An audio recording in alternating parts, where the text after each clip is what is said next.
का अधिकार चाहते हैं जी। कि हम जुर्म करते रहें और हम पर मुकदमा भी न हो, तो ये संभव नहीं है। सवर्ण लोग, भारत के सवर्ण लोग, आरक्षण विरोधी लोग, संविधान विरोधी लोग भारी गलती कर रहे हैं। इसी तरह का एक गलती उन्होंने किया था 90 में, 1990 लोगों ने, जो उच्च जाति के लोगों ने कर दिया।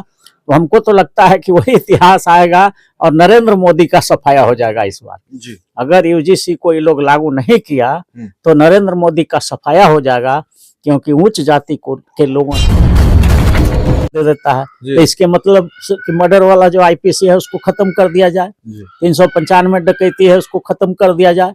ये बेतुका तर्क है।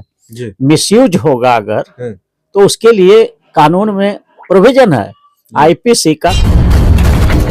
सुप्रीम कोर्ट, हाई कोर्ट में जो 90% आरक्षण की बात करेगा वही भारत में राज करेगा, और सारे दलों की मजबूरी हो जाए कि इसको अपना मुद्दा बनाना पड़ जाए और सुप्रीम कोर्ट, हाई कोर्ट में आरक्षण लागू कराने के लिए के लोगों को जो यूजीसी का विरोध कर रहे हैं, आपने बड़ी आसानी से एससी, एसटी, ओबीसी माइनॉरिटी को यूनाइट कर दिया है। सर, एक सवाल और है कि यूजीसी बिल के बारे में काफी लोग को है जी। अब उसी को अगर वहाँ यूनिवर्सिटी में वो बना दिया कि यूनिवर्सिटी में भी वो कानून रहेगा, तो ये तो संविधान ही को लागू किया गया है, इसमें क्या गलत है? तो ये लोग।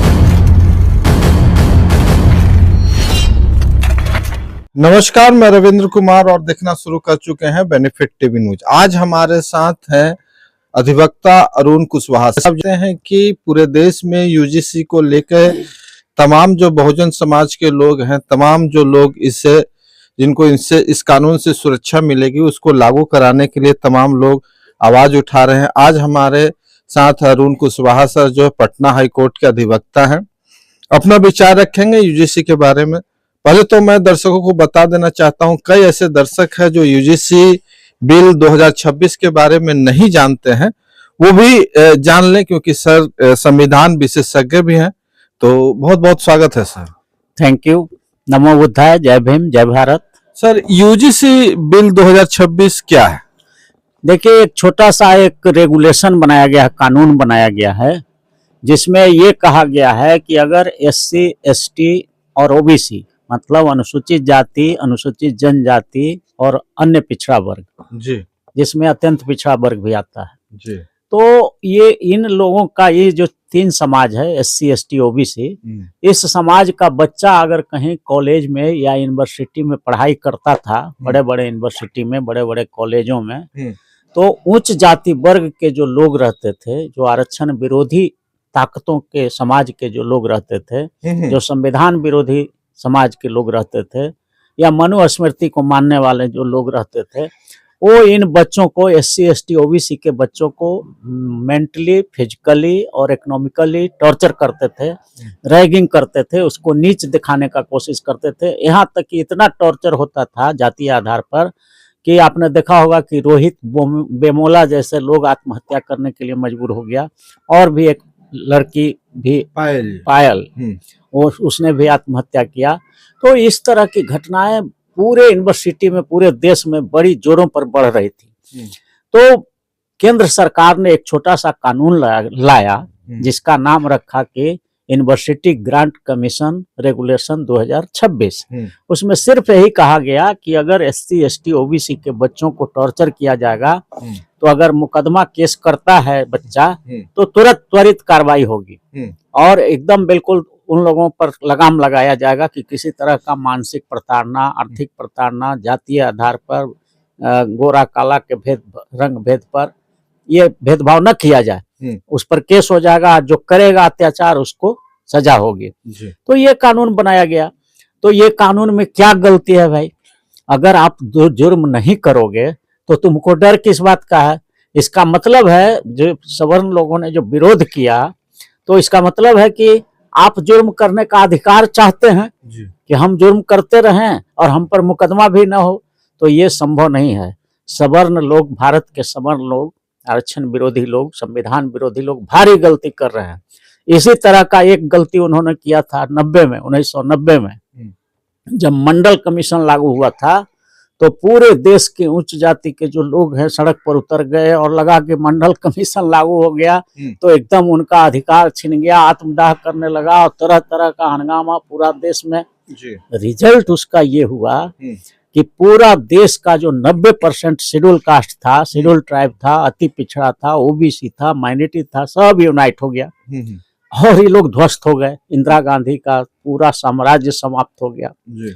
और आपने देखा होगा कि 90% उस बार जो है सब एमपी एमएलए सब जीत गया था कांग्रेस विरोधी लोग जी। और सफाया हो गया था उस समय के सत्ता का।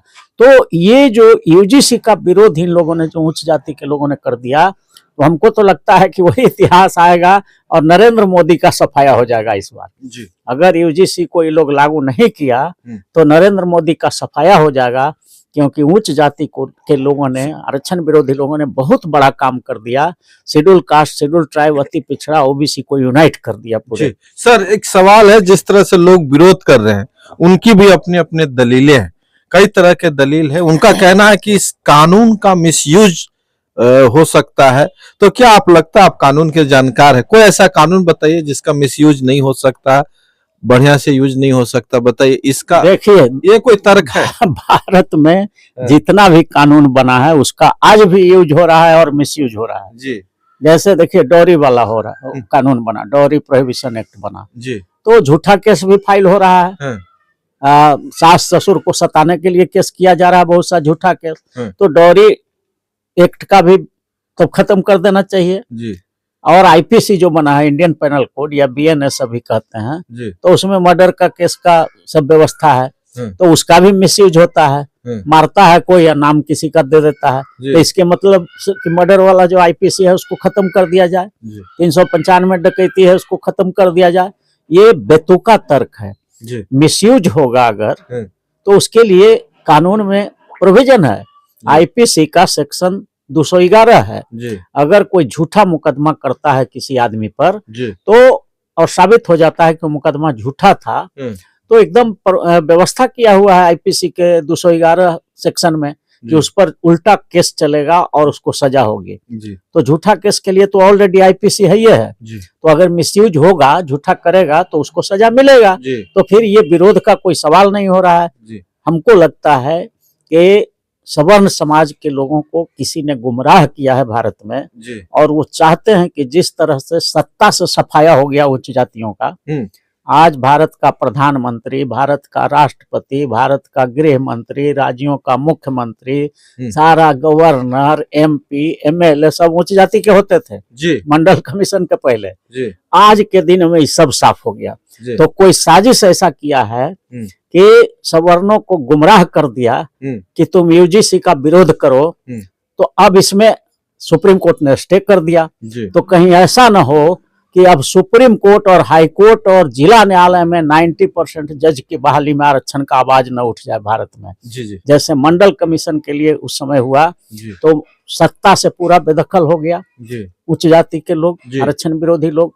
तो ये अगर यूजीसी को स्टे किया गया है तो कहीं सुप्रीम कोर्ट, हाई कोर्ट, जिला न्यायालय के खिलाफ भी जनमत तैयार न हो जाए भारत में। ये किसी ने साजिश करके इसको कराया है और ऐसा हो सकता है कि भारत में अब एक संपूर्ण आरक्षण क्रांति या न्यायपालिका आरक्षण आंदोलन हो जाए खड़ा कि सुप्रीम कोर्ट, हाई कोर्ट में जो 90% आरक्षण की बात करेगा वही भारत में राज करेगा और सारे दलों की मजबूरी हो जाए कि इसको अपना मुद्दा बनाना पड़ जाए और सुप्रीम कोर्ट, हाई कोर्ट में आरक्षण लागू कराने के लिए देश में आंदोलन भी हो सकता है। जैसे 74 में जयप्रकाश नारायण का आंदोलन हुआ था। फिर आपने देखा होगा कि जन लोकपाल बिल पारित कराने के लिए आपने अन्ना हजारे आंदोलन किया था। तो उसी तरह से सुप्रीम कोर्ट, हाई कोर्ट आरक्षण बिल जिसको हमने ड्राफ्ट किया है उसको लागू कराने के लिए देश में क्रांति हो सकती है। अगर बिल की कॉपी किन्हीं को चाहिए, सांसद को, विधायक को, मंत्री को, तो हमारा मोबाइल नंबर है 99-056-76-251। उस पर हमसे संपर्क करिए, विधेयक की कॉपी भेजते हैं। आप अपने अपने सांसदों को कहिए कि इस विधेयक को लोकसभा से पारित कराए, राज्यसभा से पारित कराए, और नहीं तो गद्दी छोड़ दे। तो ये जब क्रांति हो जाएगी पूरे देश में तो सुप्रीम कोर्ट, हाई कोर्ट में भी 90% आरक्षण लागू हो जाएगा जजों की बहाली में। All India judicial service commission बन जाएगा। ये कॉलेजियम खत्म हो जाएगा, all India judicial service commission बनेगा। अगर ये बिल हमने जो ड्राफ्ट किया है तो उसका 3-4 काम हो जाएगा। एक तो कि all India judicial service commission बन जाएगा, दूसरा कि वैकेंसी निकलेगी हाई कोर्ट और सुप्रीम कोर्ट के जजों का, उसमें रिटन टेस्ट होगा, एग्जाम होगा, फिर फिजिकल टेस्ट होगा, फिर जो है उसमें ओरल टेस्ट होगा, सारा मेडिकल टेस्ट होगा, करके जो क्रीम निकलेगा आरक्षण भी लागू हो जाएगा उसमें जी। तो ये विधेयक के लिए इस देश में क्रांति बहुत जल्द होने वाली है। इसलिए हम तो साधुवाद देते हैं वैसे उच्च जाति के लोगों को जो यूजीसी का विरोध कर रहे हैं। आपने बड़ी आसानी से एससी, एसटी, ओबीसी माइनॉरिटी को यूनाइट कर दिया है। सर एक सवाल और है कि यूजीसी बिल के बारे में काफी लोग को कंफ्यूजन ये है कि उच्च जाति वर्ग के लोग अपने विरोध में इस कानून को समझ रहे हैं और जो बहुजन समाज है वो अपने पक्ष में समझ रहे हैं, जबकि बात यह है कि वो जो कानून है वो विद्यार्थियों को अपने अधिकार दिलाने की बात है, वो किसी के साथ भेदभाव नहीं करने की बात है, चाहे महिलाएं हैं, चाहे विकलांग हैं, चाहे दिव्यांग हैं, चाहे जो भी हो कॉलेज में पढ़ने वाले विद्यार्थी। इस चीज को सरकार जनता तक सही तरीके से प्रचारित नहीं कर पाई। देखिए यूजीसी जो विधेयक बना है अभी जो रेगुलेशन आया है जी, वो भारत के संविधान का आर्टिकल 15 है जी। 15 में साफ साफ लिखा हुआ है कि जाति के आधार पर, जन्म स्थान के आधार पर, गोरा काला के आधार पर, लिंग के आधार पर, स्त्री पुरुष के आधार पर आप भेदभाव नहीं कर सकते हैं, सब बराबर है कानून के समक्ष। आर्टिकल 14 कहता है equal protection of law and equality before law, देश का हर नागरिक कानून के समक्ष बराबर है जी। और रंग भेद जाति के आधार पर आप भेदभाव नहीं कर सकते हैं। तो ये तो आर्टिकल 15-14 में है, ये है जी। अब उसी को अगर वहाँ यूनिवर्सिटी में वो बना दिया कि यूनिवर्सिटी में भी वो कानून रहेगा तो ये तो संविधान ही को लागू किया गया है, इसमें क्या गलत है। तो ये लोग जो विरोध कर रहे हैं या तो अज्ञानी हैं या उनको कोई बहका दिया है कि इस देश में अब बहुत दिन से जो है एससी, एसटी, ओबीसी माइनॉरिटी का यूनिटी नहीं बना है, तो ऐसा कुछ कर दो कि सब यूनाइट हो जाए, हो सके ये प्लानिंग हो किसी का। तो ये मंडल कमीशन का दुष्परिणाम हम लोग देखा हुआ है कि सत्ता से सब बाहर हो गया। आज एक भी एमपी, एमएलए का टिकट लेना होता है उच्च जाति के लोगों को तो चाहे मोदी का गोड़ पकड़ना पड़ेगा या फिर अमित शाह का पकड़ना पड़ेगा या लालू जी का बेटा का पकड़ना होगा, अखिलेश यादव को पकड़ना होगा या नीतीश कुमार को पकड़ना होगा। तो सब जगह पूरा सफाया हो गया, अब बैकवर्ड का राज हो गया पूरे देश में जी। तो उसी तरह से सुप्रीम कोर्ट और हाई कोर्ट में बैकवर्ड दलित पिछड़ा का राज हो जाए, ये स्थिति पैदा करने के लिए किसी ने गुमराह किया है और बड़ी तेजी से यूनिटी बन रहा है। और सुप्रीम कोर्ट के खिलाफ भी हो रहा है कि वहां भी 34 जज का पद है तो उसमें 30 जज शेड्यूल कास्ट, शेड्यूल ट्राइब, अति पिछड़ा, ओबीसी और माइनॉरिटी का होना चाहिए और ये जस्टिफाइड भी है क्योंकि जो ये कॉलेजियम सिस्टम है तो कॉलेजियम में एक ही वर्ग के लोग रहते हैं, शेड्यूल कास्ट के लोग नहीं है, शेड्यूल ट्राइब के नहीं है, अति पिछड़ा नहीं है, ओबीसी नहीं है, माइनॉरिटी नहीं है, इसलिए इन लोगों का बहाली नहीं होता है। इसलिए 250 से 300 परिवार पूरे देश में जज बन रहा है। तो ये सब समाप्त हो जाएगा यूजीसी विधेयक का अगर और विरोध लोग करे तो इधर एससी, एसटी, ओबीसी माइनॉरिटी और यूनाइट होगा और ये न्यायपालिका में आरक्षण के लिए रास्ता साफ हो जाएगा। सर एक लास्ट सवाल सर, क्या आप यूजीसी बिल को किस तरह देखते हैं, समर्थन में या विरोध में सर? बिल्कुल यूजीसी बिल एकदम समर्थन हर नागरिक को करना चाहिए जी। किसी जुर्म को रोकने के लिए अगर कोई कानून बनाया जा रहा है तो देश का एक एक नागरिक को इसका स्वागत करना चाहिए। इसमें खराबी क्या है? ये भारत के संविधान का आर्टिकल 15 है जी। वही है जो यूनिवर्सिटी में लागू किया जा रहा है।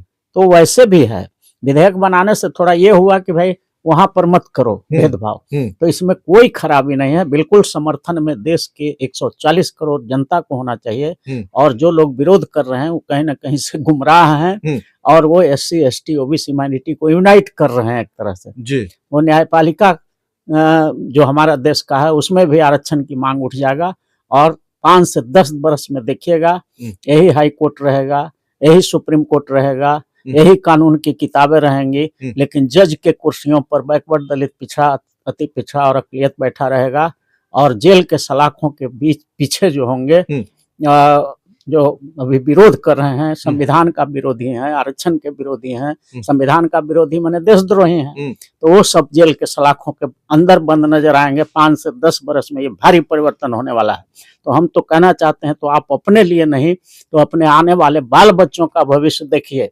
जिस तरह से सत्ता से सफाया हो गया मंडल कमीशन के नाम पर, उसी तरह यूजीसी बिल के नाम पर कहीं न्यायपालिका से भी आपका सफाया न हो जाए, इस बात का ध्यान रखना चाहिए उन लोग को। चलिए, बहुत बहुत धन्यवाद सर। ये थे हमारे साथ अरुण कुशवाहा सर, जो पटना हाई कोर्ट के अधिवक्ता। इन्होंने यूजीसी बिल 2026 का समर्थन किया है और इन्होंने आह्वान भी किया है कि सारे देश को लोगों को इस बिल को समर्थन करना चाहिए, और क्योंकि ये भेदभाव मिटाने वाला बिल है, समानता लाने वाला बिल है और ये संविधान के 15 आर्टिकल से संबंधित है, इसलिए सभी देशवासियों को इस बिल को समर्थन करना चाहिए। बहुत बहुत धन्यवाद सभी साथियों, सभी दर्शकों को इस वीडियो देखने के लिए।